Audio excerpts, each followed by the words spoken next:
Thank you, Melanie, for being here. First off, I appreciate you taking out the time. I know you're a very busy woman. I can tell by all the things you do, and you're always appearing somewhere, which is great. And I always love hearing what you've got to say. So maybe just firstly, you could just a quick introduction of yourself to people so they know a little bit about who you are and your background and the fact you're a psychologist, etc. And then we'll take it from there. Sure. Well, thank you so much for having me. I appreciate it. So I'm Dr. Melanie Joy. I am a social psychologist. I am the author of the book Why We Love Dogs, Eat Pigs, and Wear Cows, An Introduction to Carnism. I'm also the author of Strategic Action for Animals.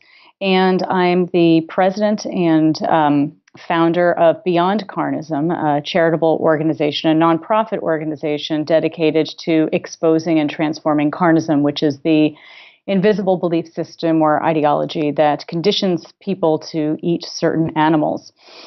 We've also recently launched the Center for Effective Vegan Advocacy, of which I am a co-director. And the goal or the mission of the Center for Effective Vegan Advocacy is to increase the impact of vegan advocacy worldwide. So we train vegan advocates and provide services for vegans around the world in order to help increase the impact of their efforts. So for me, one thing I was interested, Melanie, to find out is what led you. I know you're using your knowledge in psychology to help create understanding and awareness and hopefully improve communication within the realms of animal rights. What drove you outside of that to get into psychology in the first place? Like how did that start for you? And just a summation, I guess, of understanding why you're in this field in the first place. Well, it was really my interest in understanding and helping to transform violent actions and violent systems in the first place that led me to study psychology and to the work that I do today. I had always been a person who was interested in and concerned with social justice. I'd always been a person who cared about animals and didn't want them to suffer, especially when such suffering was completely unnecessary and so intensive. And for much of my life, I just had never made the connection between, the fact that I was eating animals and the animal suffering and animal harm that was caused by those choices. And I had never really made the connection between animal rights and other justice issues. And so I actually, at one point in my life when I was 23, I got sick from eating a contaminated hamburger, and I wound up hospitalized. I was extremely ill. And when I came out of that experience, I stopped eating meat just because I had been disgusted by meat. It wasn't really an ethical choice at the time. But for whatever reason, I became much more open to the information that had already been out there about animal agriculture. And so, of course, what I learned just shocked and horrified me. And, and then I really did start to make the connection with, between animal rights and other social justice issues. And what really led me to my studies in psychology was the fact that everybody I told about my experience, about what I was learning, virtually nobody was willing to hear what I had to say. And so I became very curious about why compassionate and rational people like myself would just turn away from learning about the atrocities that they were directly participating in. And I was thinking, at the time I was really overwhelmed by the information I had. I had learned about animal agriculture, but I was also, curious about other issues, genocides, what is it psychologically that's going on with people so that good people just shut down when it comes to information that is, necessary, vital to helping transform these atrocities that are going on in the world. And that was really what led me to study psychology. And I studied the psychology or the psychosociology or the social psychology of violence and nonviolence. And then for my dissertation, I specifically applied that to the psychology of eating animals. Yeah, right. So in terms of human behavior then, do you see it like that, obviously what we're doing to animals is an indication that there's something wrong with us, or do you just feel that humans are living out the truth of what we are and we need to somehow redirect our behavior in a completely different direction, or do you think adjustments are required? I'd just like to get an overview of how you see it, because everyone has kind of a different opinion on that, and I don't get to talk to many people that come from the background of human behavior like yourself, because obviously I think that's the key. because it's us causing every problem on the planet, whether it be cruelty to animals or destroying life for ourselves. So, Right. so obviously, understanding the human mind and human existence is fundamental to the exploration of all these topics and the future of humanity. So what is your vision of us as a species in that sense, and how do you see that as contributing to the things that you're obviously witnessing? I don't know if I can do justice to an answer to that question in less than 5 hours, but I'll try to sum it up. All right. So, I mean, human beings are complicated and messy, and we've inherited a complicated, messy world, and we're all dysfunctional and functional in different ways. And human psychology is very messy, and humans are a mix of many different things. We have egos that drive us to do things that are really antithetical to our core values. We're deeply socialized to behave in ways that cause us to act against our core values and our own interests and the interests of others. And what I feel is most important, we are also hardwired to empathize with others. We know today, thanks to the discovery of mirror neurons, which are neurons in our brains that are activated when we witness another having an experience, and they're activated in the same regions of our brains that would be activated if we were having that experience ourselves directly. So, for example, if you see somebody with a big spider crawling up their leg and you cringe, that's an example of your mirror neurons at work. So the good news is that although human beings are complicated and our family history and our cultural conditioning and myriad factors influence how consciously we move through our day-to-day lives, underneath all of this complicated psychology is the fact that we are hardwired to care about others. And core human values are universal. We know that, across cultures, we share pretty much the same values such as compassion and justice, which is the golden rule, fairness, doing unto others what you would have them to do unto you, honesty. And we also know that the vast majority of people seek to maintain a positive self-concept. In other words, all of us need to believe that we're living a moral life. So we really are, in many very important ways, driven and designed to do the right thing. We also happen to have been born into a world that not only encourages us, but rewards us for making harmful choices. It's easier to drive through McDonald's and get a hamburger than it is to eat, a Whole Foods plant-based meal. At least when you're in certain parts of the world, many parts of the world. So, there's this tension between what we're socialized to do and what, these paths of least resistance that are laid out before us, and the deeper truth that most of us very much do want to act in alignment with our core values.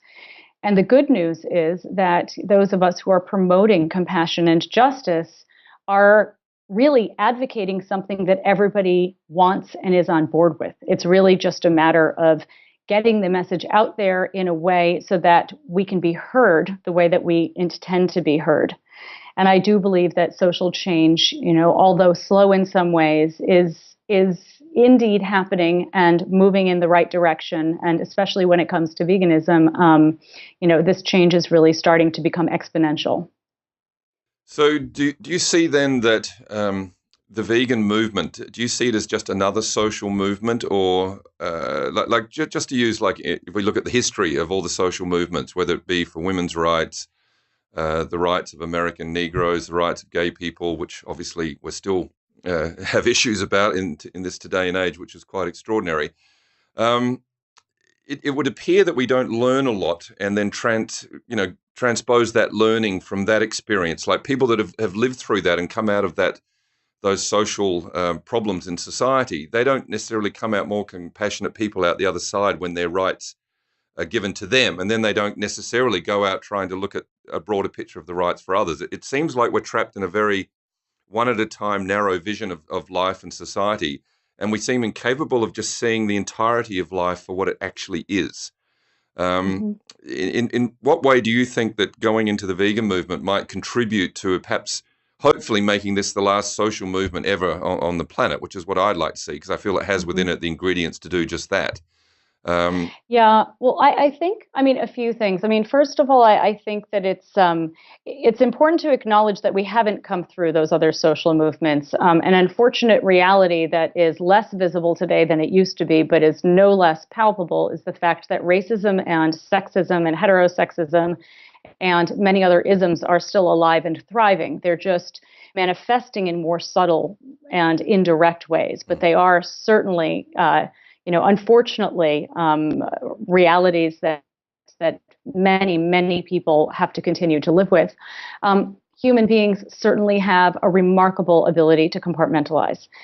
One of the reasons for this is it's just the way that our brains are hardwired. Compartmentalizing, putting things into categories, is necessary for us to manage, all of the information that we're constantly trying to assimilate.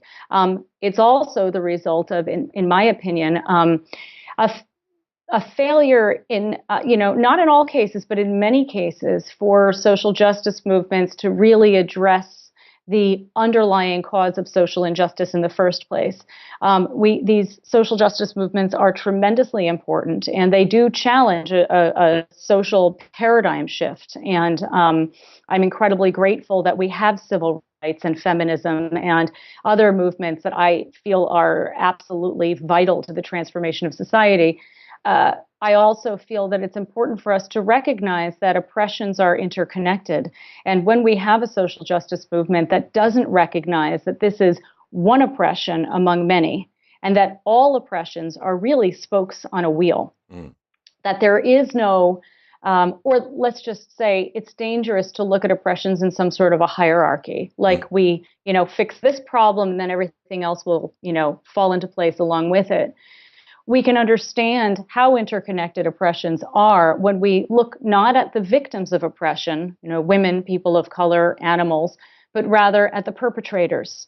In other words, it's when we look at the psychology of oppression that we recognize why these oppressions are all interconnected. And that's because the mentality that enables oppression is exactly the same, regardless as to whether it's the patriarchal mentality that's oppressing women and the feminine, or the racist mentality, or the speciesist carnist mentality. Yeah. It's a mentality that causes us to turn beings into things, to turn women into objects, to turn people of color into, lesser others.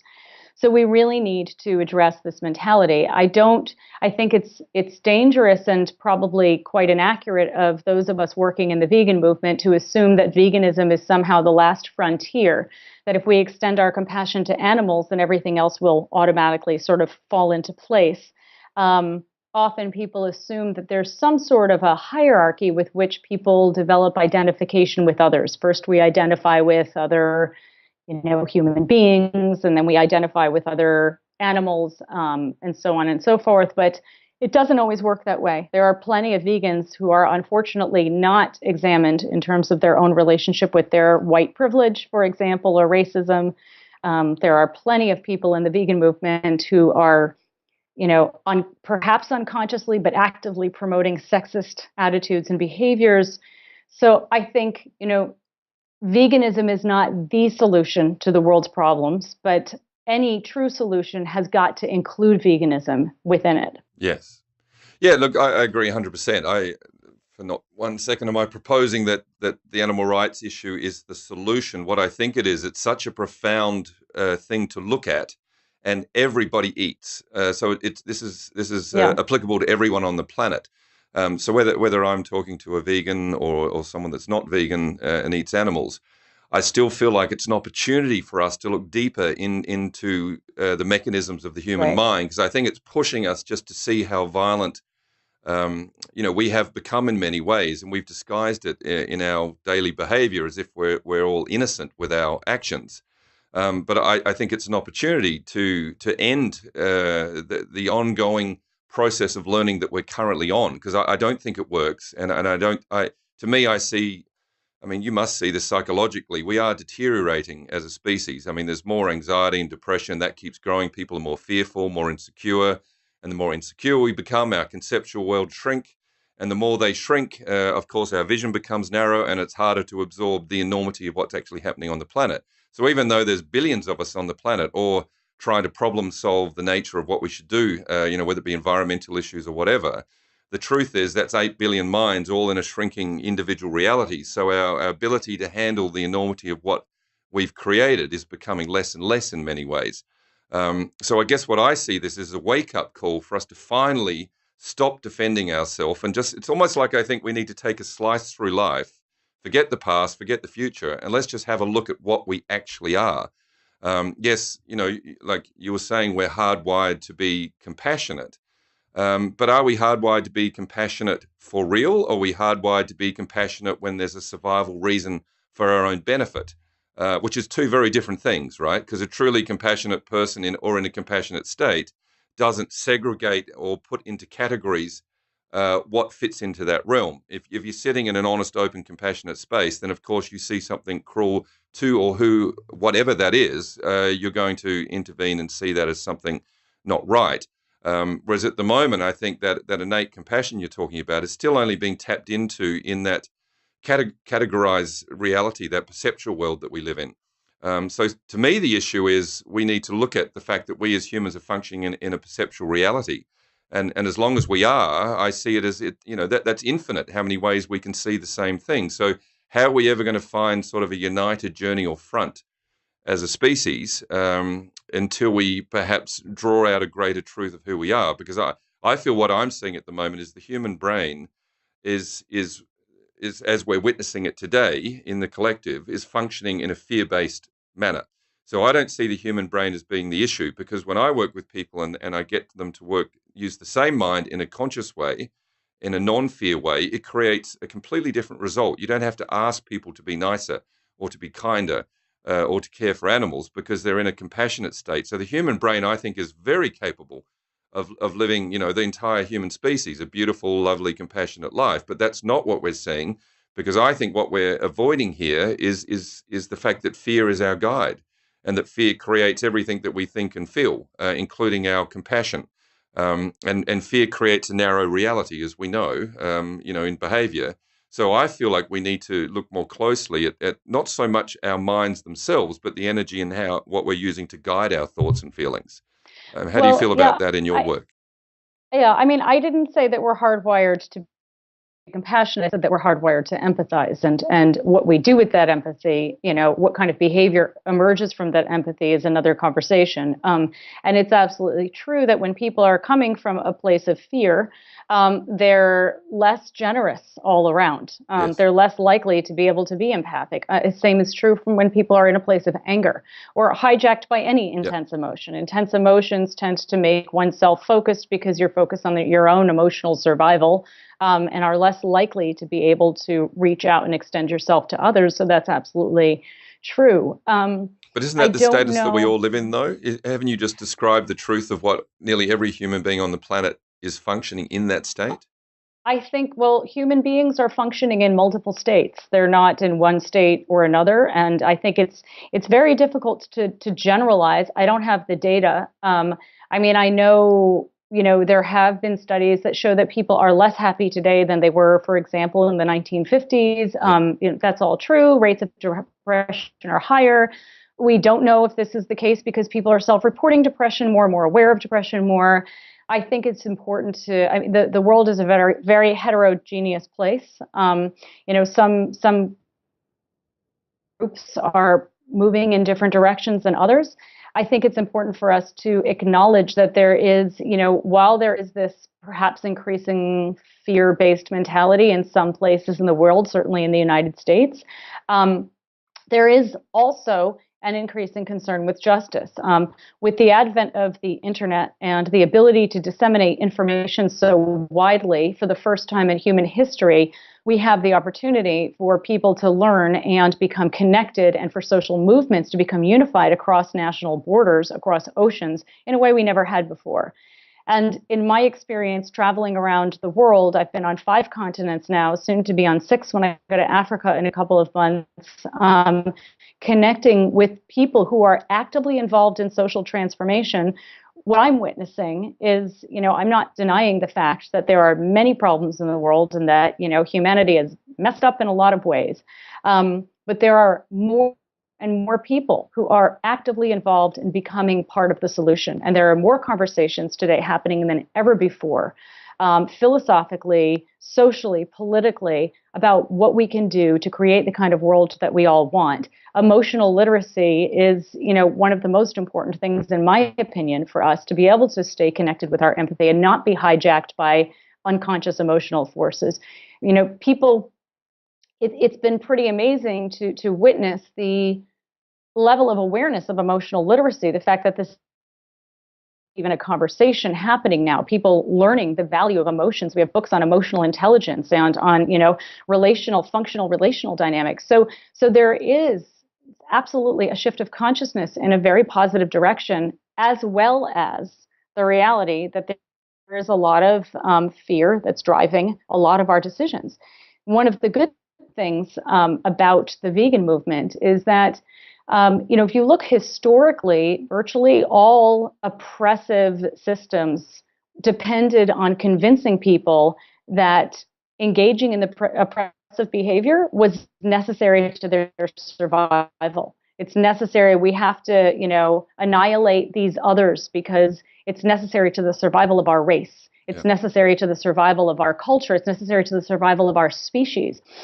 Today, eating animals is no longer a necessity for many people in the world. I mean, for some people, it still is a necessity. For people who are geographically or economically unable to make their food choices freely. But for many people in the world today, eating animals is not a necessity for survival. And when a behavior becomes a choice and people start to become aware that this behavior is a choice, that behavior takes on a whole new ethical dimension. And I think that's one of the key reasons we're having this conversation, this public conversation now about eating animals in an entirely new way. I have no doubt that veganism will replace carnism as the dominant ideology one day, particularly because people cannot fall back on the justification that eating animals is necessary. So one of the things, one of the necessary components, in my opinion, to shifting to create a more vegan world is making vegan foods more accessible to people. And there are a lot of great organizations doing this now. The easier it becomes to be vegan, the less resistance people are going to have. And it'll sort of, almost naturally we'll see that shift happen.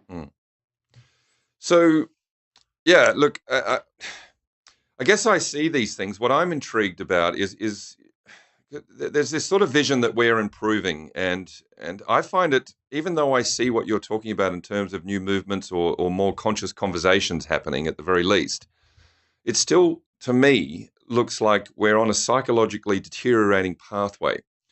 And to me, that's what the key issue is, because one can be talking about the environment or concerned about the planet and all those things, and we can discuss it still from a very scared, fear-based place.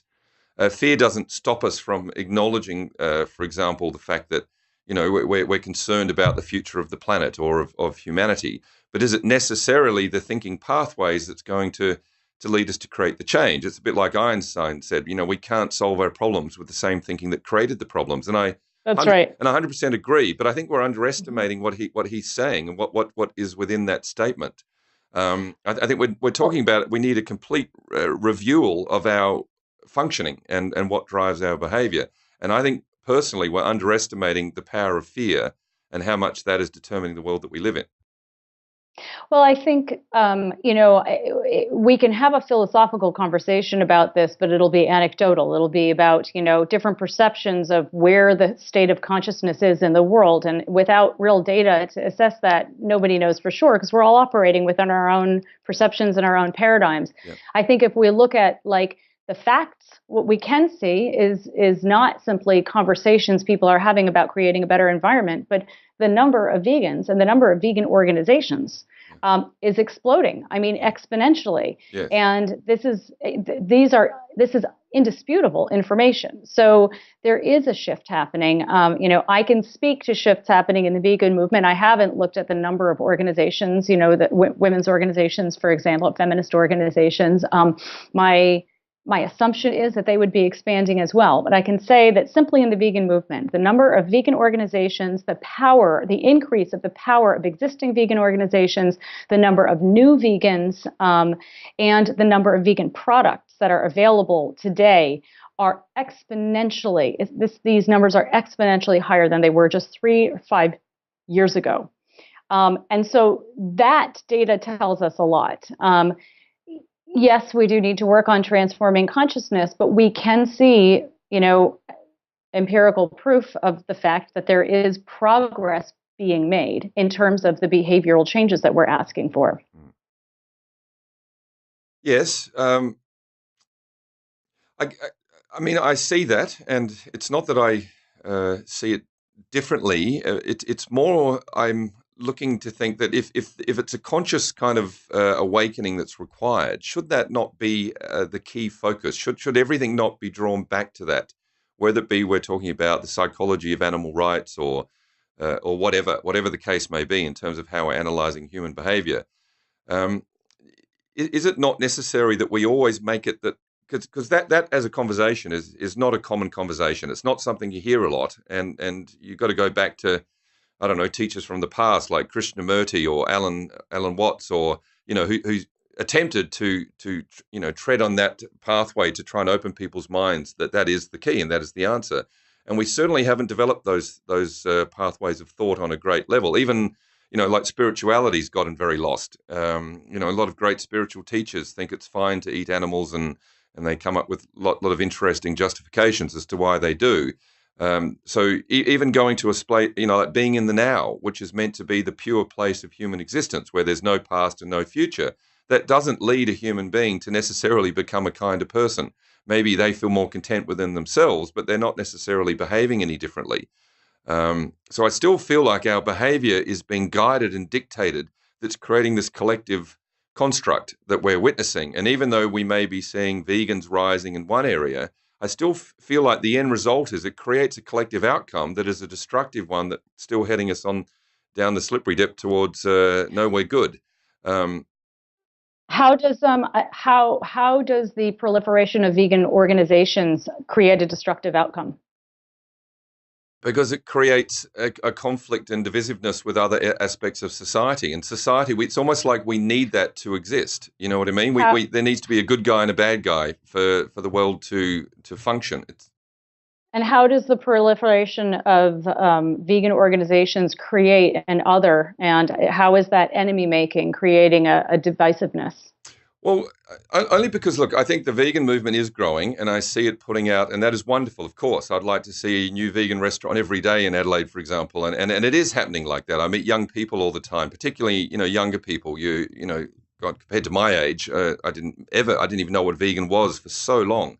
Didn't even know that word existed. And yet, today I might go out or go to a health food store and I might order some vegan product, and the girl says, yeah, I'm vegan, my friend's vegan. And yes, you do hear it a lot, and there is that growth happening there.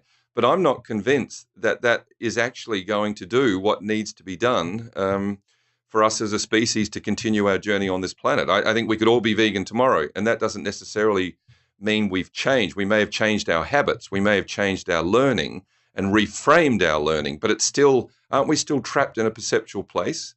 Aren't we still like now I just see veganism as being right rather than meat eating? But how has that person actually changed in terms of the true nature of their functioning? Because they still, it's like in the vegan movement, vegans still seem just as insecure, scared, and disturbed about life as anybody else on the planet. It's not like it's given them some awakening that has shifted their consciousness and allowed them to function in a different way. They're just more aware, but they're not necessarily changing how they behave and what they contribute to in the overall sense of life. Well, I mean, having somebody go from eating animals to choosing to follow the path of more resistance to being marginalized as a ideological minority, to potentially risking their primary relationships because they've made a choice that others in their life have not made, to transforming the way that they perceive themselves as a human being in the overall, seeing themselves as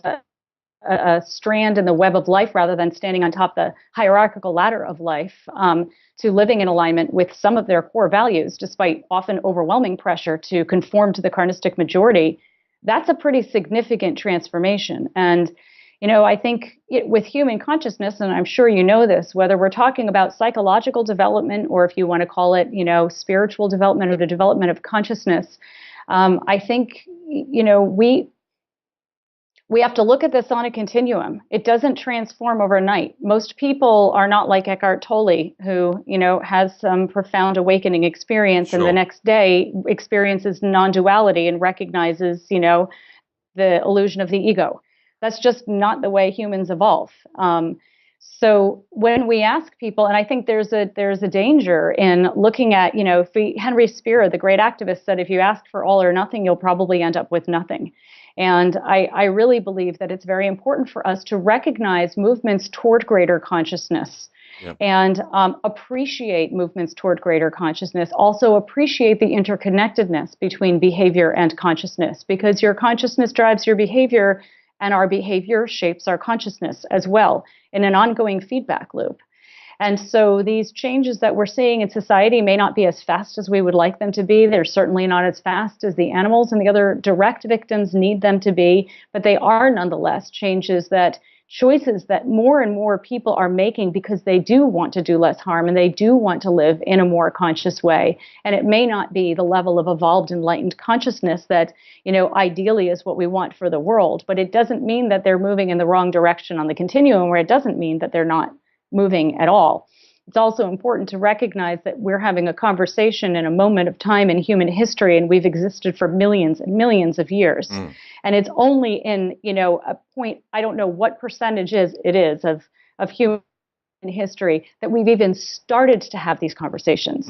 So I think our expectation, recognizing that we are as a species in our infancy in many ways, I think having an expectation that we, could or should be like functioning, wise, mature adults, given the very, very early age of our species and our ability to even have these conversations is asking for something that we're not at this moment. Most people are obviously not in a place to engage in. No, but we have to talk. I agree with you, but I guess for that to ever happen, we have to keep talking as if that is the necessary place for us to be. No matter how long it takes us to get there, I guess, who knows? Is it 1 year, 10 years, 100 years, 1,000 years? Who knows? That's something we may find out in our lifetime, we may not. But I guess we've got to get started. And if we're going to get started, that can only happen from a place of truth, not perception. Because perception, as far as I'm concerned, causes all the troubles on the planet. Everything that we see is perception. Perception creates problem solving. Problem solving creates a fear-based narrow reality where we're always about wanting something. And that's what I see the trouble with what's happening potentially in the vegan movement is it's still a wanting journey. It's people wanting other people to be different, wanting the world to be different. Whereas for me, I think we can just look at the truth of human behavior without wanting it to be anything in particular. And then in the process of seeing the truth of it, it's like the truth to me is almost like a miracle gift that we haven't even bothered to spend a lot of time looking at yet. Because when the truth enters the human mind, it can create a transformation that's quite extraordinary. And that can happen quickly, and it can happen instantaneously with the right guidance. I know like Eckhart Tolle may have had that moment where, he found some profound awareness and then sat on a bench just appreciating the trees and the birds for 2 weeks or effectively whatever he actually did. But I still see, let's say in his case, it's like when I watch the journey of Eckhart Tolle or the journey of Alan Watts or the journey of Krishnamurti and other great speakers in the world, if you watch them as time goes on, they keep saying the same thing that they were saying in the beginning. They almost don't evolve and change. But if they were truly where they were saying, we would see massive development of their existence and their communication, and it would show a far more advanced way of communicating. And like Eckhart Tolle is a good example where when I watch him now, he looks like he's got anxiety, and I know what anxiety looks like. And the man says he's living in the now and teaching us about that, but I see anxiety on his face.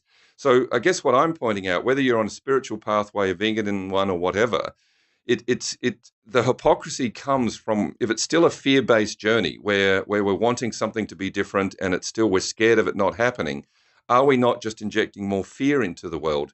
So even that's my concern, right? Is that everyone's pushing more fear in. And even though it looks like we're improving and doing something, the end result is collectively the world has a higher, if you could measure fear, and there's no way we can actually do that, but I would say that the measurement of fear would constantly be increasing every day on this planet if we could measure it. So hence I think we need to look at that and then re-question things. Well, I think, I mean, I don't know, when you look at Eckhart Tolle and you're, perceiving fear on his face, this is a perception that you're having, and you have a perception that fear is increasing in the world. And these are assumptions that are coming from what you're observing and the meaning that you're making of it. And that's your experience. And I don't know that that's something that you can, we can't necessarily extrapolate that to the world. And I'm not a philosopher, so it's not really in my domain to be deconstructing philosophical constructs or even motivations on a philosophical level. The way that the way that you might hope for this conversation. So I'm not going to be able to participate to the degree that you may want. As a psychologist, that said, I think, we can look at this, and I want to be mindful of, your listeners taking away from this something that's useful for them. And I don't know that them hearing my thoughts on philosophical, conversations about motivation on a deeper level than a psychological level would be particularly useful, given that that's not my area of expertise. I can, however, share that with your, very good point about what we started out talking about, which is, how do we bring into the vegan movement a consciousness and an intentionality that helps us to change, to create the kind of change that we want to see for the world on a much broader level than simply encouraging people to stop eating animals. And I think that's what you're ultimately saying, which is a very, very important point. And it's what we started out talking about, which is what I feel is one of the problems with other social movements, including the vegan movement, where we're not necessarily addressing the underlying root cause, but we're rather saying, let's protect this group of victims here, let's stop exploiting this group of victims here. And if I understand you correctly, I think that's part of the point you're making. How do we work for this kind of deeper transformation of consciousness? Because I agree with you, at the core of all of the problems we're seeing in the world, the real problem is a problem of consciousness. However, we can define that philosophically, psychologically, we're saying the same thing. It's how we understand and relate to ourselves and the world, and how receptive we are to, the truth of our own experience and the truth of the experience of others. Yeah. And how we disconnect as much as possible from our own egos so that we can be more present in our lives and in the world. And for vegans who are, wanting to work towards substantial and sustainable change, and this is a conversation that I've had a number of times with vegans, something that we seek to do through the Center for Effective Vegan Advocacy, is to really consider your outreach and your advocacy, and the way that you frame that as being as inclusive and honest as possible. I always say that vegan advocacy is not changing hearts and minds. We can't force people to change. There's something controlling about trying to change somebody's internal experience, but rather it's about opening hearts and minds. How do we open people up so that they can take in this truth and reconnect with their deeper selves around this truth, so that they can ultimately make the right choices for the right reasons? So that said, go ahead. Encouraging change on a behavioral level is a necessary part of social transformation. You and I have the privilege of having this kind of conversation because we're not shackled in slaughterhouses right now. We have the privilege of thinking through these and deconstructing the nuances of these concepts. And the reality is that 77 billion land animals are slaughtered every year for their flesh and other body parts. And there's an urgency with which those of us who are working to end that suffering have to really, there's an urgency that drives our mission and our work. And if we can get people in the process, ideally not alienate people, not reinforce this negative consciousness, but get people to simply stop eating animals, reduce their meat consumption, their consumption of meat, eggs, and dairy as quickly as possible, I think that's a very, very important part of the work that we do. See, part of that you said, which I think perhaps is important to create a clearer explanation for people. Like when I mentioned something about how I see Eckhart Tolle having anxiety, or my vision of the fact that collectively I feel that fear is increasing on planet Earth, you call that my perception, and then you're saying we need to get truth into people. So what is the difference between truth and perception for you? Because when I say that, I don't feel like I'm sharing a perception at all. I don't feel like I'm perceiving Eckhart Tolle to have anxiety. I can see he has anxiety. I don't feel that I'm perceiving the world to be going on a psychological downturn. I can see that it's going on a psychological downturn. So Yeah. for me, there's a difference between truth and perception. And this is where I was saying earlier, we're trapped in a perceptual reality. So I agree, we live in a place that requires a point of comparison to make sense of life. We work by association. And working by association is a fear-based reality. So it all gets back to fear ultimately. So fear guiding the human brain creates a perceptual expression of human existence, which means, therefore, one could say if David's in a fear-based state, he has a perception that Eckhart Tolle has anxiety. Either he does or he doesn't, right? Either something is suffering or it isn't suffering. And I think the only way we're ever going to see any true transformational change is when we're sharing truth with each other. But to do that, we have to know how to be in the truth in the first place, which I'm proposing is a place that we can exist in. And at the moment, we're existing in a certain realm of thought, which I think we could think around in circles for another million years if time would give us that luxury of another million years, which I don't think we're going to have in our current mode of thought. But I think there's a place of truth, and I feel this is what needs to be understood. And so how would you describe the difference between truth and perception in that sense? Well, in psychology, there's a psychologists would describe what you're talking about, or would describe not simply what you're talking about, but any attempt to state what's true for somebody else when they haven't actually said that this is true for themselves as defining reality. So defining, because the reality is in psychology anyway, and I'm speaking as a psychologist, not as a spiritual teacher, because I'm not the latter. Yep. In psychology, the whole premise of the work that we do is really understanding, I should say, that we cannot ever be experts on anybody else's experience. We can observe behaviors in another person. You can observe that somebody might be acting in a way that is, he has shaking hands, he has blinking eyes.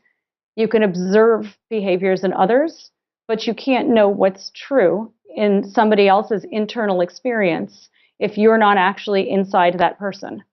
And if you can make assumptions about what's true, but those are your assumptions. And there's just no way. I mean, there's just no way you can know what's going on inside somebody else. And this concept of defining reality has been discussed and described in terms of social transformation in many ways.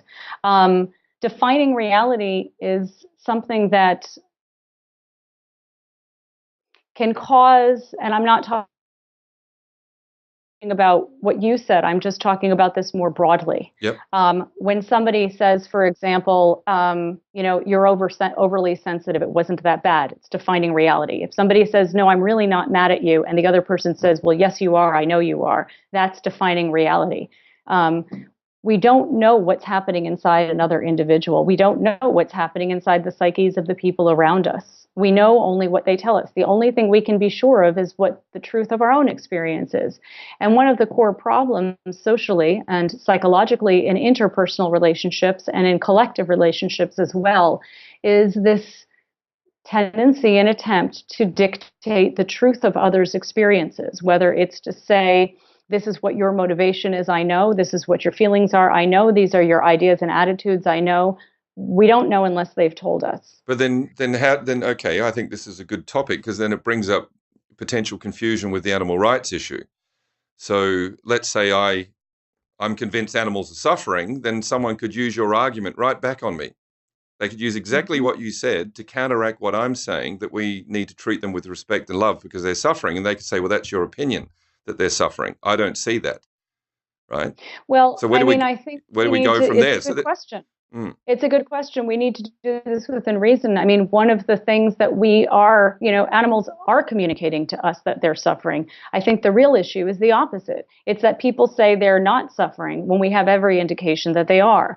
They may not, people don't always need to use human language to communicate the truth of their experience. When somebody is screaming and writhing and trying to get away from hands being, locked around their throat, Mm. that's communication. We communicate with each other nonverbally as well as verbally. Mm. When it comes to human interactions, it's a very dangerous place for us to assume that we are experts on the truth of others' experience. It's the core. Psychologists who work in the fields of domestic violence and violence in general um, often argue that defining reality is really one of the key issues that we need to work to transform. If we take others at face value, if we let others be the experts on their own experience, the world will be a different place. So it still leaves me a little confused, though, from what you're saying, because then how therefore do we get truth into people? Because you're saying we can't push truth onto people, because you're saying you're not putting truth onto them, you're putting your perception on them.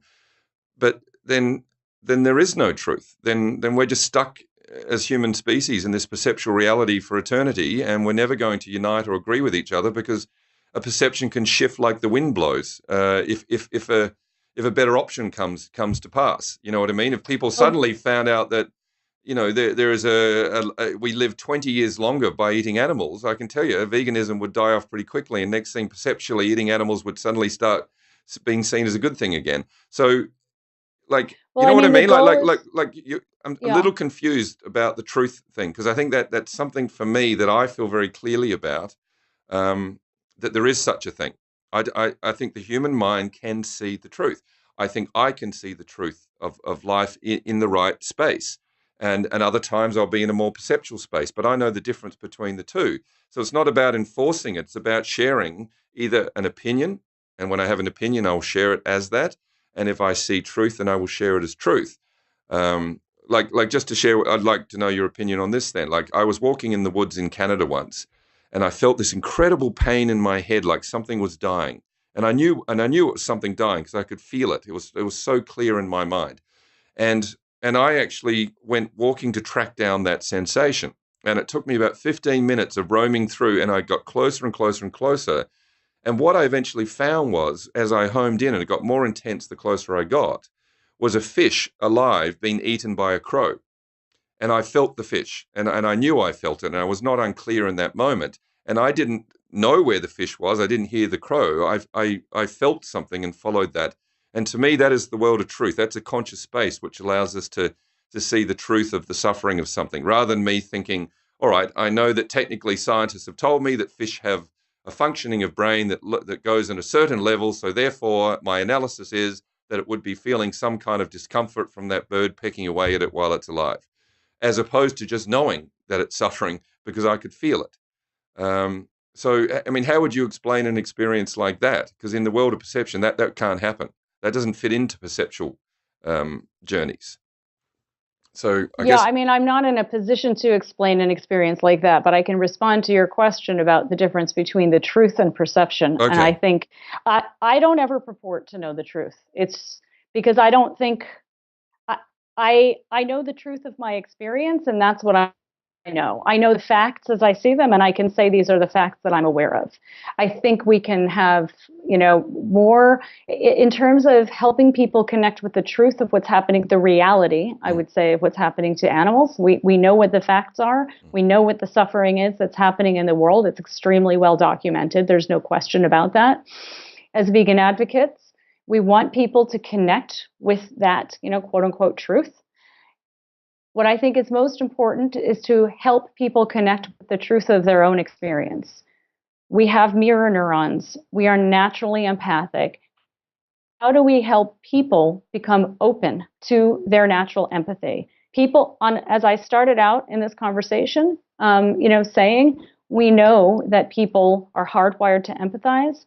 We know that people want to feel that they're living a moral life. mm. How do we help people take in information in a way so they can connect with that information authentically, with an open heart and an open mind? The more we define reality, the more we reduce the likelihood that people will connect with the truth of their own experience.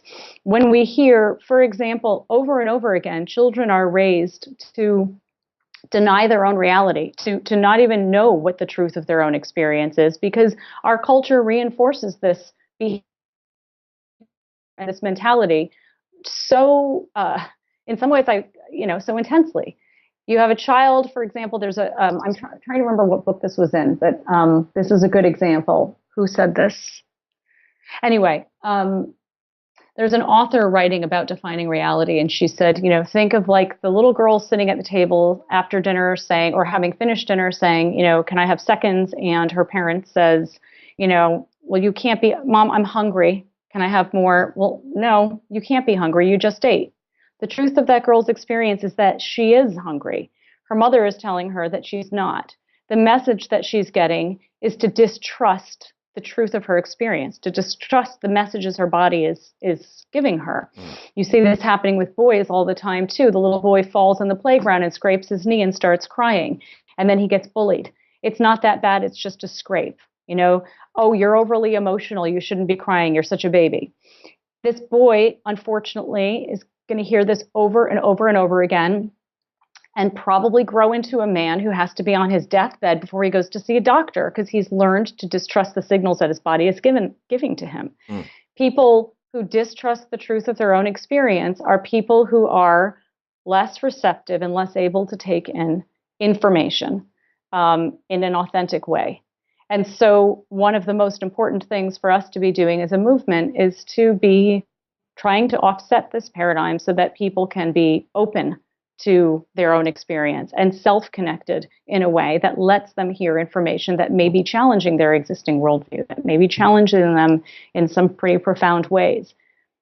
So where does that leave someone then? So if someone can step into the truth of their own existence, experience, right. Where are they? It's a place of greater authenticity. But we're all on a continuum, and we're all on a journey with this. And, we're better able to connect with our own truths in certain areas than our own truth in certain areas than in others. But one of the, hallmarks or one of the most important things that we can do is to surround ourselves with healthy relationships, with people who don't define our reality, with people who do help us to validate ourselves, to feel safe enough to trust ourselves. So I still feel there's a sense of, for me, so we need to trust each other, we need to trust ourselves. But if we're still in a perceptual reality, then we're just having, it's not the truth of ourselves we're seeing, we're having a perception of our perception. You know what I mean? Like, isn't it just perception feeding off more perception? And because to me, otherwise, if it's not truth, then what is it? Like, how does that step into that realm? I'm still confused how that slots in, how we're going to educate people unless we're giving them truth or helping them go to a place of being able to see the truth as opposed to feeding them. You know what I mean? Yeah. Like that truth has to be a wake-up truth. It can't just be a bit of information and look, I'm being really honest with you, this is what's happening. We've got to present it, which means you've got to be in the truth of that to be able to give it as truth in the first place. I think you have to be in a place to be able to present that information where the person feels witnessed by you. Yeah. And the person feels safe enough to be themselves with you. Okay. All right. Well, look, I won't push this too much harder with you because obviously, but look, the reason I'm going there with you, all right, it's not about disagreeing or you being right or wrong. I'm trying to at least start igniting the sort of conversations that I think we need to be having. I just see this as igniting points to see where do we need to go, Sure. Because I don't care who's right or wrong. It's just about finding the truth of the journey for humanity so we can get out of this self-destructive pathway that we're currently living in.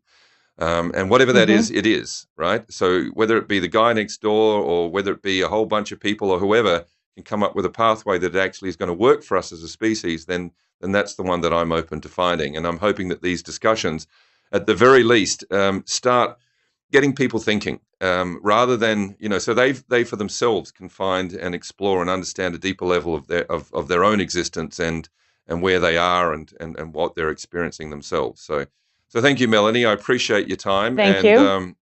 And look, obviously you do incredible work, and without people like you, I agree, the world's never going to change. And the animal rights issue, for whatever reason, I think, for me personally, that's what hits me in the strongest place of my heart. And I think those animals deserve as much respect as we can give them. And it is absolutely an honor to think that you're using all of your skills and expertise to bring forward a clearer message for people. So I just want to say a big thank you from me.